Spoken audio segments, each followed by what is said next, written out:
are some of the big myths about this tax bill? Well, I think there are three. The first, and we've heard way too much of this one, is that it's going to help the middle class but hurt the rich, when in fact the opposite is the case. And you've already trotted out some of those numbers, especially once the plan is fully phased in. We know that more than 80% of the benefits go to the top 1%, whose average income is about $3.5 million. So they're not middle class.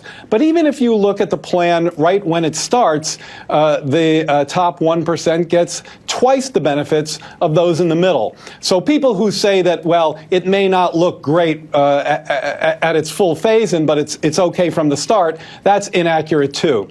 The second myth is, and again, you've touched on this, and it's really important. This is the idea that the bill doesn't just pay for itself, but according to Steve Mnuchin in the U.S. Treasury, it more than pays for itself. We have every nonpartisan score showing that that's not the case, and that this is going to add about $1 trillion to the national debt over 10 years. And then the final myth is that this bill is somehow a simplification of the tax code. That may be true for some folks at the lower end. There'll be fewer itemizers, and that makes things a little simpler. But for folks at the high end, this is a full employment bill for tax lawyers. There are so many new loopholes they've opened up, and we can get into some of them if you want. The complexity here has really been amplified.